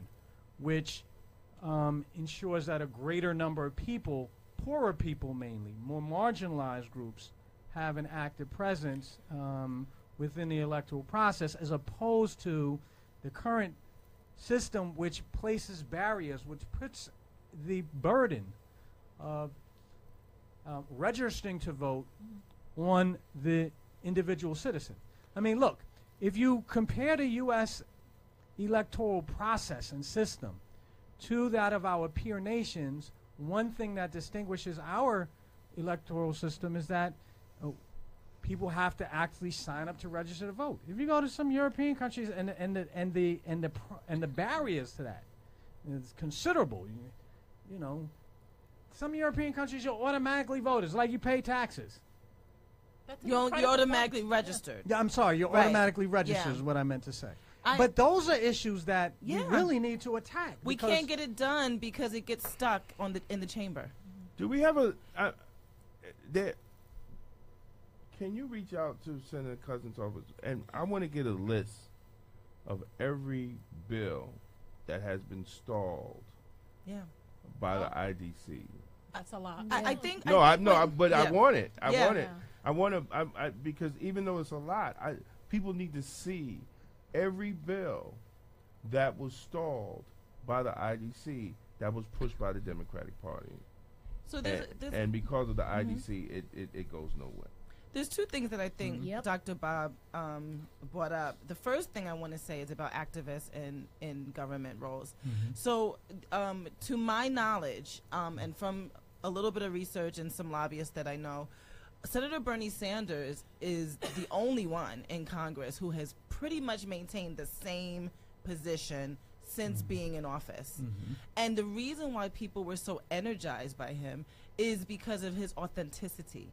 And then we could back it up with his record. So I really do think it's possible for an elected official to maintain their integrity and to, maintain the principles that they were elected on. It's a matter of the I or the we. And I think that we also saw that in a lot of other elected officials. I can't speak to any others right now. I would have to research more records. But I do think it's possible for people to maintain. I know of another agitator that is trying to run for lieutenant governor in Jumaane Williams. Yes. And he's been pretty consistent. See, but it's one thing for a person to be consistent advocate for a set of principles. And yet in reality, you're never able to translate those principles into working, passable legislation. Let us take Senator Sanders as an example. He is a socialist. Bernie Sanders would like to see the implementation of, let us say, a progressive tax policy, where the more money you make, the higher the rate of taxes you pay. If you are a corporation, you pay a high rate of taxation. That is a losing cause right now. It is certainly, it's good that Senator Sanders continues to advocate for this alternative, but right now the reality is, with the current configuration of electoral power in the U.S. and how the Congress works, that is never going to be adapted. But we're that close to that current configuration Right. changing. That's what we're each one of talking us running about. for office That's is why all we're about. running. Like, if more people would run that have similar principles to what I'm not talking about socialism, but I am talking about fighting for a living wage for people. I am talking about making sure that we have budget allocation for services. And locally, I'm talking about even private funding for services. But the point is that 500 women, I think, are running for office in this current election, which would bring a lot more perspective, and a lot more diversity and possibly more progressive legislation. So I think that I still maintain that if more people run for office, we can have different outcomes. I don't wanted to play- disagree, but let's just take, for example, the two-party system is entrenched in our society. It's an entrenched feature of the American political system. Okay. And until we're able to break the duopolistic stranglehold that the two parties have on the American electorate, What? duopolistic is in duopoly, two-party control. There you go. Not a monopoly. That's which is Dr. one- Bob. One, That's right, but a it's duopoly. a duopoly. Yeah. Essentially, but until we're able to reform the two-party system, which is a deeply entrenched feature of the American political system, we can be certain that there will be limits to the reforms that we're able to push. And so I don't want to discourage anyone because, look, things can be changed. Well, But we're also going to have to pay as much attention to changing the system as we do, and therefore the dynamics of power in our society as we give to the enactment of particular pieces of legislation. Well, since Senator Sanders is running, then I'll stop. There's a Congressional Progressive Caucus in Washington. Right. There's also a Progressive Caucus in the state. So these principles are catching hold. And I think it's changed from within. You know, I know we have a two-party system, which is flawed within both parties, but we are seeing some nuances within the party system that are leaning toward representing working families, a living wage, healthcare reform, principles that help middle America, And I think middle class I America. just want to. Yeah. I want to. I want to go into. We're going into the 2018, the midterm election. How important is that people get out, get involved, vote? You know, this can the opportunity to change the current climate of talk about that. We haven't discussed that. It's absolutely crucial. Whether you live in a district where there is potential, like Alessandra Biaggi is up in district, what is it, District 34, I Yeah. believe. You don't have to live in that district for it to be important to you, for you to be involved. Absolutely. Because if you can change the makeup of the Democrats right now, of the IDC, it's crucial. And if you elect someone in office that wants to change the way our government runs, wants to change the rules when it comes to gerrymandering, for example, or campaign financing, these are tremendous flaws within our system, and the right candidate is one step in the right direction, whether they are your candidate or not. So it's crucial. And there are so many options out there, whether it's postcard writing, going door to door, making phone calls. Contact Progressive Women of Pelham or Indivisible, and they'll tell you every step and all that you can do. That's my perspective. I don't know if you wanted to add. The indivisible groups seem to be scaring the hell out of the traditional Democratic Party. Like what the, like y'all are like oh my God, like Why is Reggie so terrified of Indivisible? Because Indivisible is saying it's not enough to be a moderate Democrat anymore. Moderation hasn't been working. Moderation is taking us way too far towards the side of conservatism, where we're Democrat bordering Republican, or our ethics, our values, what we stand for. Sometimes I don't like saying Democrat versus Republican. It sounds blue versus red. And really, if we look at each one's perspective, there are reasons why we stand for the party we do. Right. But I kind of lost track of what I was saying. Well, right you're now. saying Why Reggie is so Yeah, fearful. Yeah, he's fearful. He's fearful because we want to see change, and we don't want to see it very moderately. We don't want to see tiptoeing change. We want to see people that represent our values. And who is in office right now, who's running our country, does not any longer represent our values. No. Enough is enough, and it's happened for a reason. It's happened because it's mobilized all of us. Right. We're here in a room together because of that. Right. George Latimer, I'm sorry. Oh, good. No, but okay. We as far as the dude in the White House, but let's bring it Westchester, yes. Okay. right? Has the party represented the actual values in what we see throughout the county? Because of the fact that if the chair is concerned on Indivisible, is he concerned that you will change the party? Because if he's doing what he's supposed to do, he wouldn't be concerned with what y'all doing, right? That's what I would think. So I think that answers the question that the party has not represented Westchester County Is he adequately. afraid of losing control, power? Well, I mean, look, I don't know. I mean, I think that one of the fundamental concerns of all party leaders is that as you have an increase in the number of progressive leftist Democrats, that it will drive away, and this has been a historical pattern, that number one, is going to drive away more centrist voters who may not be supportive of progressive taxes or a living wage. They may be business owners. So you have a diverse coalition of groups that make up the Democratic Party, and since the 1960s, since Lyndon Johnson, to go back to your favorite president, when Lyndon One Johnson, of them, no, only one of them. or one of them, I'm sorry, I didn't mean to say the only one, I'm sorry, I didn't mean to imply that. I mean, Lyndon Johnson says when he enacts, he confides to Bill Moyers, who was his a high-ranking official in his administration, when he signs the civil rights legislation of the 1960s. I feel that we have written off the South to the Republicans for a generation. And essentially what he was signaling is that with the embrace of progressive social justice causes, it was necessarily Racial going to fracture the New Deal coalition, and that is a continued concern. So in terms of the electoral makeup, you have different forces that have different socioeconomic interests that are really looking for very different policies. Right. And I hear it all the time with personal friends of mine who personally we're good friends.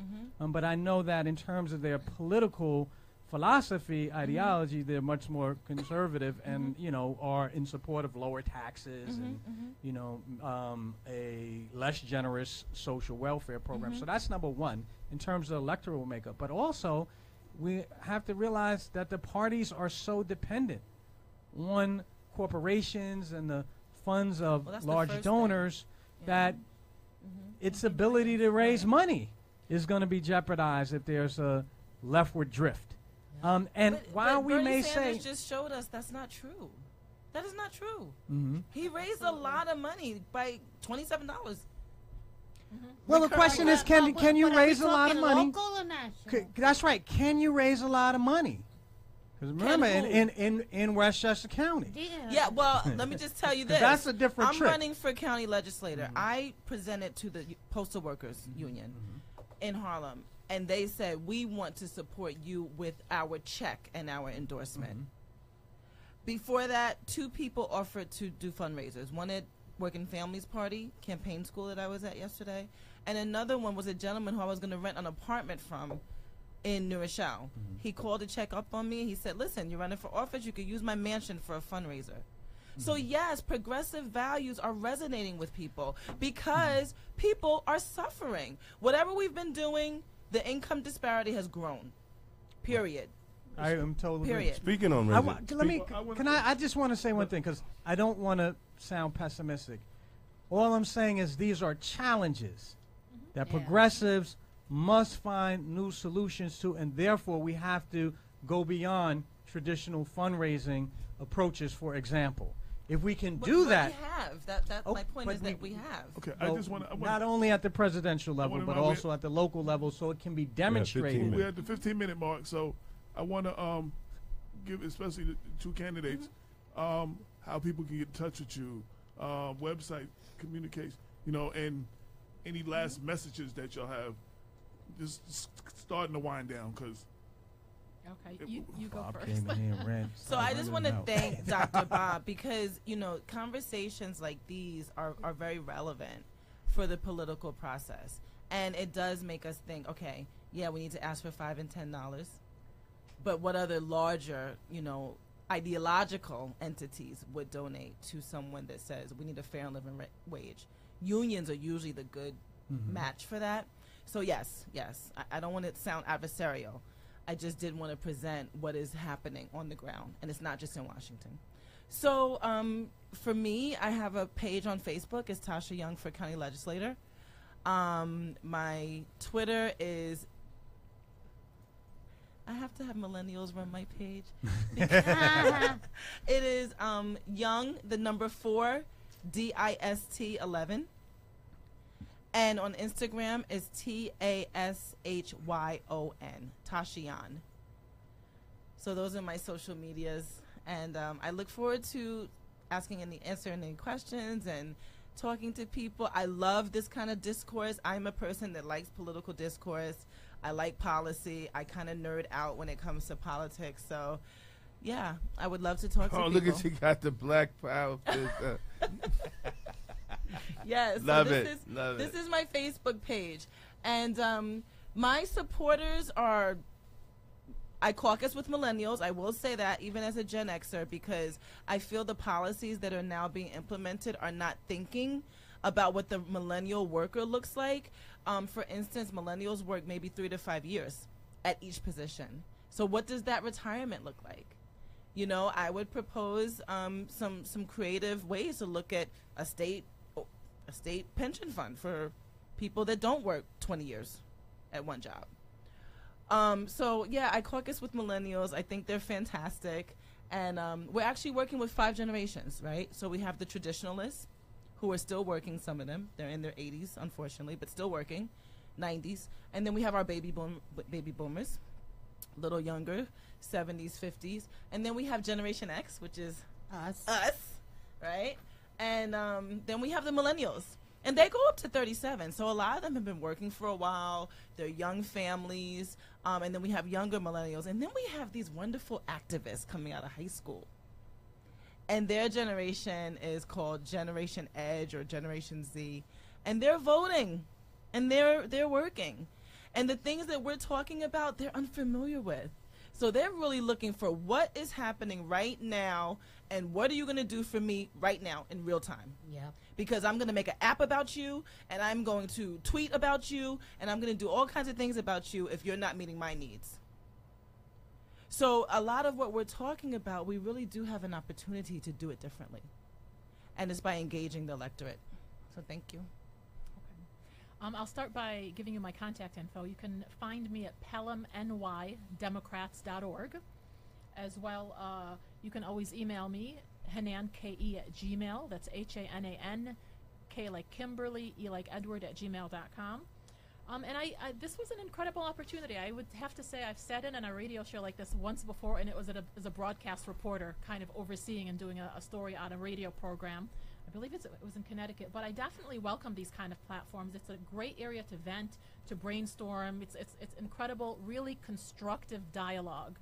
So I'm really happy to be here, and I hope you keep track of our election, both in the village of Pelham as well as in the manor. And I look forward to seeing you all again. So when you win the election, Yes. we're expecting you to come back. You bet I'll be As here. the I'd love that. Okay. Yes, I definitely love that. Thank you.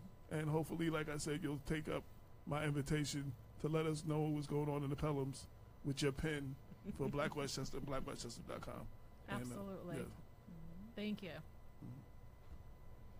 So, Lorraine. So wait, when is the election again? So there's a mini convention Wednesday. I hope you guys can come. It's at the Radisson Hotel at 7 p.m. in New Rochelle. The mini convention is going to be rowdy. Like, we're going to be cheering. It's Wednesday, March 7th. Okay, March 7th. We're going to be cheering each other on. There will be no booing because it's a friendly environment. We have 3 great candidates. I do think I am the best candidate, and I am looking for support and votes. But we're going to have a good time. This is the democratic process. This is how it should be. 3 candidates, 3 candidate forums. We got it all together in a week and a half, right? That was awesome. Yeah. A week and a half, and now we're going to vote on Wednesday. And it is only the district leaders, but anyone is welcome. So Is that how it is, Tasha? Anyone's welcome to attend, really? Oh, good to know. All right. But anyone cannot vote. Right. Right. Right. Okay. Right. So we can vote with our voices when we can hear vote with our Tasha, yay! Yes, we can. Already, I'm warming up. Yes. And then whoever wins the nomination from the Democratic Party, and the Republicans are doing the same thing because they also are providing a candidate. Everybody had 2 weeks from Monday to go. Also at the Radisson? No, at a different Yeah. location. Okay. Yeah. So both parties had 2 weeks from the vacate of the seat, which was Monday, February 26th, to pronounce their candidate. So the Democrats have their process, the Republicans have theirs. And then there's more of a campaign to be done, and then April 24th, the Democrat and the Republican go to vote. It's the same day as Shelley Mayer's election. So, And my election is March 20th. And that's for all localities that have an election. It'll be March 20th, so definitely good to remember.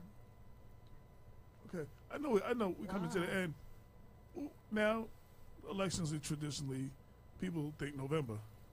So you got what's going on with these March elections and It's really confusing. summertime elections and It's really confusing. November, then we've got the off years where we've got March elections, special elections, April 24th. A lot of local municipalities are trying to change that, and they've already changed so that there's no more March election. It's in November. The main elections are all in November. That should Pelham be. is working on that right now, and it's something you could do on the local level. If right. yeah. That's because you it have gets higher voter turnout. with right. the Absolutely. It gets Absolutely. confusing, and then people forget that vote. there was an election, Right. or did not know there was an election. Right. Right, Lorraine. Any last words? Any thoughts? Any comments? Well, I'm glad Dr. Bob brought up the fact that basically local and national are different when it comes to politics and elections. And I'm gonna have to bring in some Republicans just to Bring show them you, on. Bring them just to show on. you guys that they're not all that bad. You know, and they don't represent Trump. They don't. We don't all. Hey, well, bring them on. We'd love to have them. All There right. was one. Who's the guy that ran for county? Clerk. Like there was County clerk. one Republican and he don't even remember the county name. clerk. Oh, Jim Chisholm. He had a great time. Right. And he was man. told not to come on the show. And And he had a Liam wonderful- McLaughlin too. Liam Yeah, too. Liam. I wasn't here for Liam, but Liam had a great time. Real quick. Can I mention also w- one last thing after Real you? quick, we have a caller. Please state your name and your purpose for calling, and make it very quick. Caller. Who is it? I don't know. We have. Person Sounds didn't like answer. fish. Next caller. Caller, please state your name and your purpose for calling, very briefly. Hello? Yes. Hello. You're on the People Before Yes, Politics radio show. Please state your name and your purpose for calling. My Okay. name is Hello. Chandra. Hello, my name is Chandra. How you doing, Sandra? How you doing? I'm good. I'm Mike X's mother. Mike Epps' mother. Yes. Oh, hey, how you doing? Maybe that's the next show. Yeah. Oh, okay. probably. okay. See, that's what you really got support, Mike. Hey, man, you got support, man. Your mom's called in. Well, She called into the show before. Ain't nothing wrong with that. well, we have another 6 minutes, so he will be on in less than 10 minutes. Okay. All right. God bless. Well, thanks for calling. Yes, but Have a continue to great support. night. So I wanted to mention something because I said earlier that I have an app that keeps me updated with how my elected officials are voting, so I don't want to leave it there. The one I use, there are multiple. I use one called Countable. Do your Really? research. You'll find a few others. Unfortunately, it doesn't keep me updated at the very local level, but state and federal it does. Oh, really? Yeah. What is it? Oh, that's good. Countable. Yeah. C-O-N or C-O-U-N-T. accountable? C-O-U-N-T-A-B-L-E.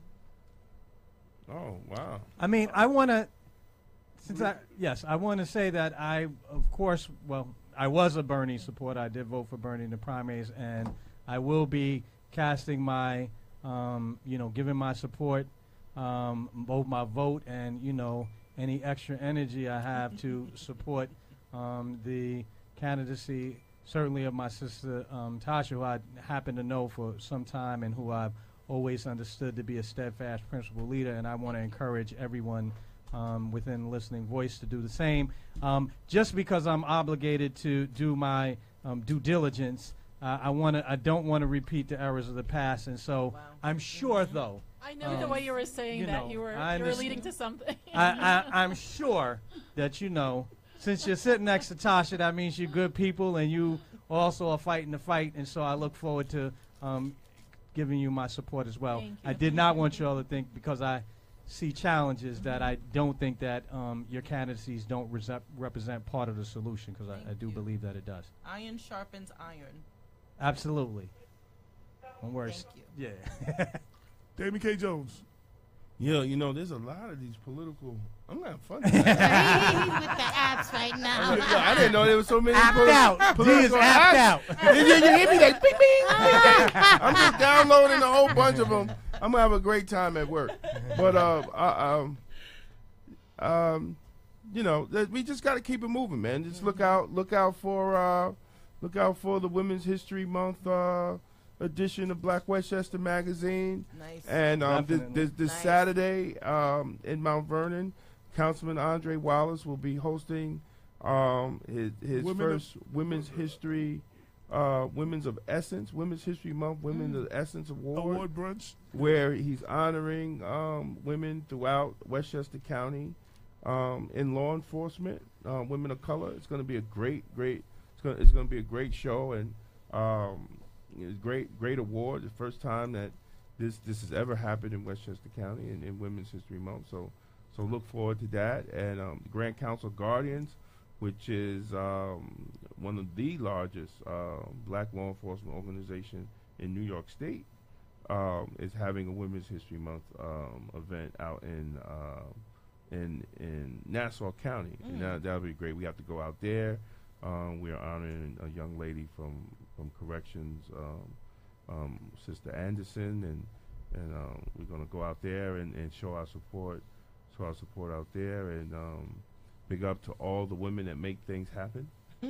Yes, yes. You know, without you, it would not be a great world for us. I'll tell you that right there. Happy Women's History Month. Right. Everybody out there. Right. As the minister says, the only way you can find heaven is a great relationship with God and with a good woman. That's Hear, heaven. hear. All that other stuff is BS. That's real heaven right there.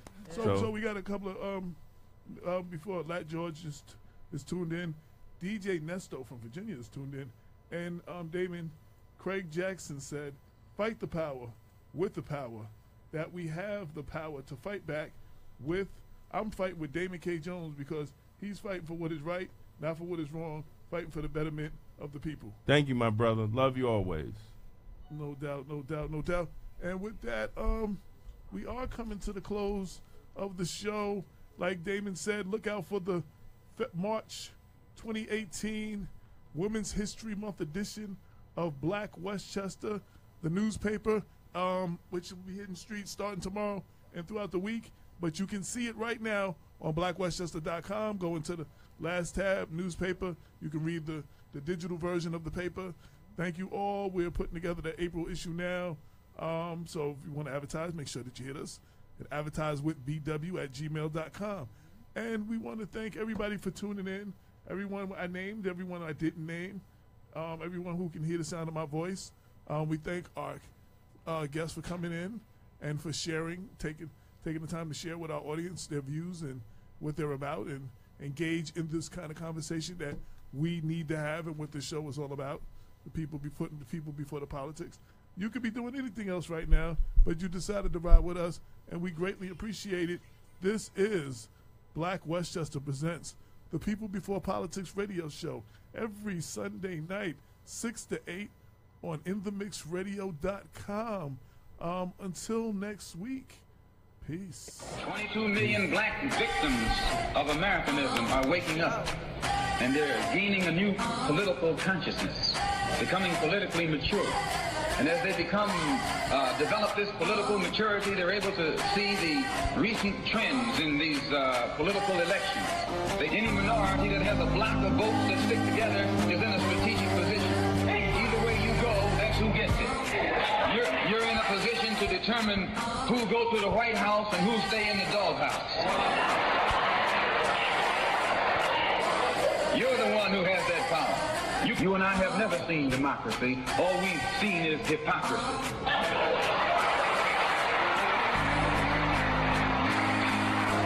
When we open our eyes today and look around America, we see America not through the eyes of someone who has enjoyed the fruits of Americanism. We see America through the eyes of someone who has been the victim of Americanism. We don't see any American dream. We've experienced only the American nightmare. We haven't benefited from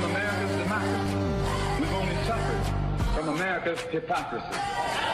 And the generation that's coming up now can see it and are not afraid to say it. And are not afraid to say it. And are not afraid to say it. And are not afraid to say it. And are not afraid to say it. And are not afraid to say it. And are not afraid to say it. And are not afraid to say it. And are not afraid to say it. And are not afraid to say it.